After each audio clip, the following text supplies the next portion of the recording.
The live TV, सच सबसे आगे।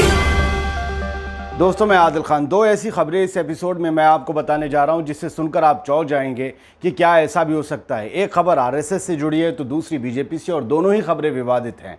एक में आरएसएस की जो कर्तव्य निष्ठा है या फिर एक साफ आचरण की जो छवि उसने बना रखी है, ईमानदार कथित तौर पर अपने आप को जो कहता है सांस्कृतिक संगठन, उसको लेकर सवाल खड़े होने शुरू हो चुके हैं। 7 समंदर पार उसकी विश्वसनीयता को लेकर जो फंड रेज किया था कोविड काल के लिए, वहां पर आरएसएस से जुड़े संगठनों ने उसमें बेईमानी के सबूत कुछ मिले हैं जिसको लेकर चर्चा हो रही है। लेकिन गोदी मीडिया इसकी चर्चा नहीं करेगा क्योंकि आरएसएस सिर्फ बीजेपी का पप्पा नहीं है, बल्कि वो गोदी मीडिया का भी पप्पा है। और बहुत से पत्रकार या चाटुकार या फिर जो कहते हैं ना, मतलब मौका परस्त जो हैं, वो बैठे हैं ऐसे मीडिया में जो कभी भी आरएसएस से जुड़ी ऐसी खबर सामने नहीं लाएंगे। आरएसएस निर्विरोध रूप से एक विवादित संगठन है जिसको लेकर विदेशों में तो बहुत ज़्यादा विवाद है, लेकिन देश में अभी फ़िलहाल जो मौजूदा हाल में वक्त और हवा चल रही है उसमें कोई इस पर बोलने को तैयार नहीं। दूसरी खबर जुड़ी है बीजेपी की बलात्कारी विधायक कुलदीप सेंगर से। उनकी पत्नी को, कुलदीप सेंगर की पत्नी को बीजेपी ने टिकट दिया है। वही बीजेपी जो महिला सुरक्षा और महिला सम्मान के रात दिन बड़े बड़े दावे करती है, और पश्चिम बंगाल में पूरे कैंपेन के दौरान वो ये कह रही है कि यहाँ की महिलाएं सुरक्षित नहीं हैं, यहाँ पर जो है गुंडे बहुत ज़्यादा परेशान कर रहे हैं महिलाओं को। और कल ही योगी आदित्यनाथ बोले थे कि मजनूगिरी नहीं चलेगी, सीधा उनका इशारा मुस्लिम लड़कों की तरफ था। तो इस तरीके के जब नारे बीजेपी के बड़े नेता और बड़े चेहरे देते हैं और दूसरी तरफ महिला सम्मान को मरोड़ के जेब में रख लेते हैं और दे देते हैं बलात्कारी की पत्नी को टिकट, तो फिर ये सवाल खड़े होते हैं कि फिर हाथी के दांत दिखाने और खाने के अलग अलग क्यों हैं। दोनों खबरें तफसील से बताएंगे, एक एक जानकारी देंगे इस एपिसोड में। इससे जुड़ी बने रहिए हमारे साथ क्योंकि बड़ी दिलचस्प खबर है। सबसे पहले आरएसएस से जुड़ी, तो भारत की विवादित संगठन आरएसएस से जुड़े संगठनों के बारे में अमेरिका में जांच की मांग तेज हो गई है, जो कोविड-19 से जुड़ा रिलीफ फंड हासिल करके भारत भेज रहे थे। ऐसे संगठन, उसके सब संगठन जो कि भारत में कोविड रिलीफ फंड से जुड़ा हुआ एक फंड जो रेज किया गया था वो भारत भेज रहे थे। उस मामले में एक जांच शुरू होने के लिए मांग उठ रही है। अल जजीरा टीवी चैनल की एक रिपोर्ट में ये मामला चर्चा में आया, जिसके बाद अमेरिका में भारतीय कार्यकर्ताओं और मानवाधिकार संगठनों के एक बड़े बोर्ड ने मांग तेज कर दी है इस मामले की जांच की जाए। अल जजीरा में ये रिपोर्ट दिखाई गई, छपी भी। आरएसएस से जुड़े संगठनों ने अमेरिका में कोविड-19 रिलीफ फंड से जुड़ी लाखों डॉलर की रकम हासिल कर ली। भेजी गई किन गरीबों को मिली, nobody knows. Coalition to Stop Genocide in India नामक संगठन ने अपने बयान में कहा कि जिन चरमपंथी संगठनों ने यह फंड हासिल किया है, ये उनकी लैंग्वेज है, जिन चरमपंथी संगठनों ने यह फंड हासिल किया है वो सब आरएसएस का हिस्सा है। पिछले हफ्ते अल जजीरा ने अपनी एक रिपोर्ट में बताया था कि किस तरह ये संगठन कोविड रिलीफ फंड से छोटे कारोबार की मदद के लिए वितरित की जाने वाली रकम में से लगभग $8.5 लाख हासिल करने में कामयाब हो गए। $1 को 70-80 के बीच आप मान लीजिए, और फिर $8.5 लाख को मल्टीप्लाई कीजिए उस रकम से, आप समझ जाएंगे मामला करोड़ों में है। बयान में बताया गया कि विश्व हिंदू परिषद, एकल विद्यालय फाउंडेशन, इन्फिनिटी फाउंडेशन, सेवा इंटरनेशनल और हिंदू अमेरिकन फाउंडेशन नामक संगठनों ने ये रकम हासिल की जो चरमपंथी विचार रखते हैं और भारत में मुसलमानों, दलितों और ईसाइयों सहित अल्पसंख्यकों को कुचलने में ये व्यस्त हैं, मसरूफ़ हैं। और ये सभी आरएसएस की ब्रांचेज हैं, उनके संगठन हैं या उनकी को-ऑर्गेनाइजेशंस हैं।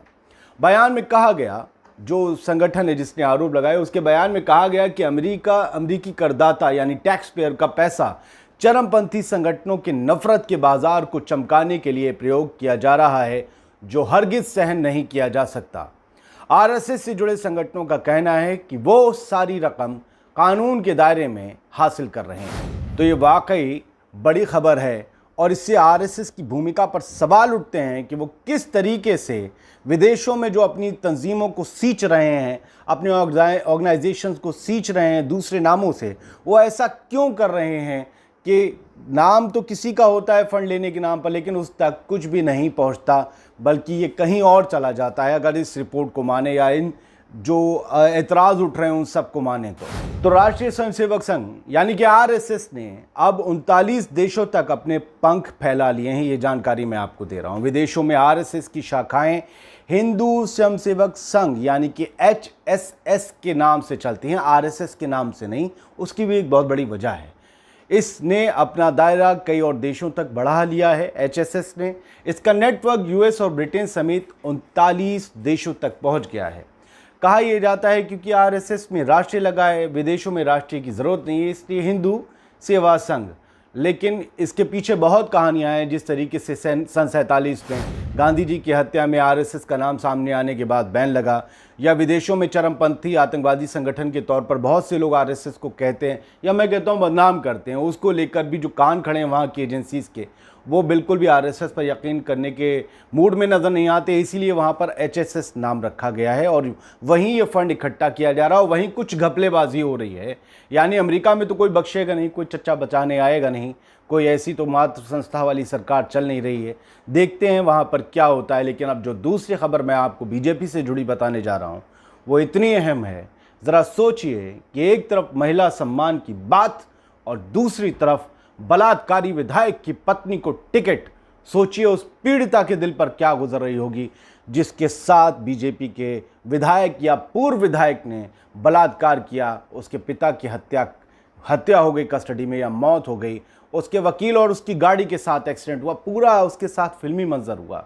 और अब एक और फिल्मी मंजर ये है कि सियासत की नालायकी इतनी है कि उसी बलात्कारी विधायक की बीवी को टिकट दे दिया गया। तो ये जो दूसरी खबर मैं आपको बताने जा रहा हूं, इसमें बीजेपी के चाल, चरित्र, चेहरे और महिला सुरक्षा और सम्मान के झूठे नारों के मुखौटे उतार कर रख दिए हैं। भारतीय जनता पार्टी ने उत्तर प्रदेश के उन्नाव में जिला पंचायत चुनाव के लिए प्रत्याशियों की लिस्ट जारी की।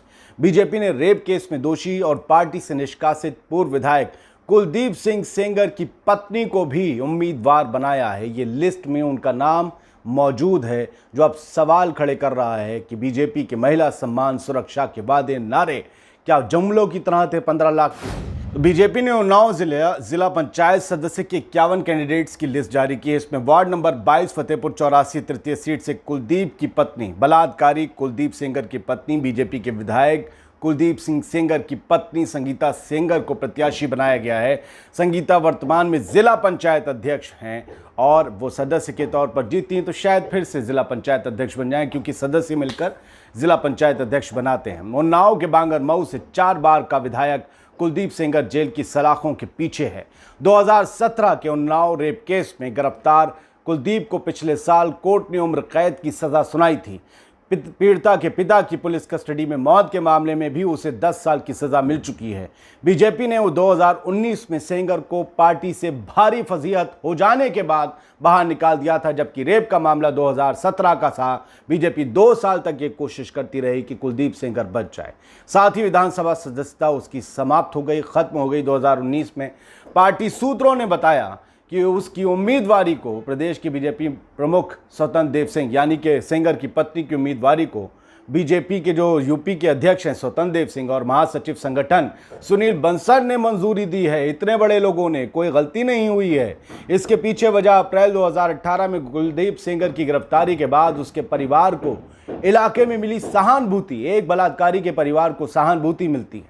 यहाँ के कई लोगों का मानना है कि वो निर्दोष है, उसके राजनीतिक प्रतिद्वंदियों द्वारा उसे फंसाया गया है। लोगों की इन्हीं भावनाओं को ध्यान में रखते हुए बलात्कारी की पत्नी को बीजेपी ने मैदान में उतार दिया। सोचिए, अगर हर बलात्कारी के साथ ऐसी पब्लिक सिंपैथी जुड़ी रहे तो बीजेपी सबको टिकट दे देगी, दाऊद को भी दे दे। कुलदीप सेंगर की पत्नी को टिकट दिए जाने की घोषणा के बाद समाजवादी पार्टी ने निशाना साधा। समाजवादी पार्टी के प्रवक्ता डॉक्टर आशुतोष वर्मा ने कहा, बीजेपी पिछले रास्ते से अपराधियों को बढ़ावा देना चाहती है, जबकि कहती है कि यूपी में अपराध का राज खत्म हो चुका है। सेंगर की पत्नी पहले भी जिला पंचायत अध्यक्ष रही है। उन पर एक्शन लेने के बजाय उन्हें टिकट देकर प्रोत्साहित किया गया है। बीजेपी महिलाओं का सम्मान नहीं करती, ये एसपी की तरफ से, समाजवादी पार्टी की तरफ से कहा जा रहा है, बल्कि वो जातिवाद को बढ़ावा दे रही है। कुलदीप सेंगर का इतिहास देखें तो पता चलेगा कि बीजेपी की कथनी और करनी में बहुत फर्क है और ये पूरी तरह से मैनेजमेंट की सरकार है। यानी कि एक तरफ आप महिला सुरक्षा, महिला सम्मान, नारी सम्मान, बेटी पढ़ाओ बेटी बचाओ, और दूसरी तरफ बलात्कारी की बीवी को टिकट दिलाओ, इलेक्शन जिताओ, पंचायत सदस्य बनाओ, फिर जिला पंचायत अध्यक्ष की कुर्सी तक पहुंचाओ। यही सब कुछ हो रहा है यूपी में। यही बीजेपी का राष्ट्रवाद है, यही यूपी का राम राज्य है कि बलात्कारियों की पत्नी को, बलात्कारियों के परिजनों को, अपराधियों के परिजनों को पाला पोसा जा रहा है। मुख्तार अंसारी को जब लाया गया वैन में, तो कोशिश ये हो रही थी कि भाई पलट जाए कहीं से वैन। बहुत से लोग इंतजार कर रहे थे। आप सोचिए, अगर उस आदमी के साथ तो सेंगर से ज्यादा सिंपैथी है, मऊ और पूरा जो पूरब का क्षेत्र है, तो फिर सिंपैथी के आधार पर उसकी बिल्डिंगें क्यों गिराई जा रही हैं? बिल्डिंगें बचाई देनी चाहिए। यूपी सरकार क्यों गिरा रही है? उसकी पत्नी को भी टिकट दे, उसके परिजनों को टिकट दे। सेंगर का उससे ज्यादा सिंपैथी थोड़ी ना है। फिर ये तो आपका फर्क है। आप इसे हिंदू मुसलमान की नज़र से देखते हैं, आप इसे देखते हैं मेरा और तेरे की नज़र से, आप इसे जातिवाद, ठाकुर, ब्राह्मणवाद, इन नज़रों से देखते हैं। जबकि अपराधी सिर्फ अपराधी होता है, चाहे ब्राह्मण हो, पठान हो, सैयद हो या फिर ठाकुर हो, चाहे फिर दलित हो, कोई भी हो। अपराधी अपराधी होता है। अगर आप उसमें इस तरीके से फ़र्क करने लगे तो याद रखिए, पाकिस्तान ने भी फ़र्क किया था गुड टेररिस्ट और बैड टेररिस्ट का। हम क्या उसी दिशा में आगे बढ़ रहे हैं?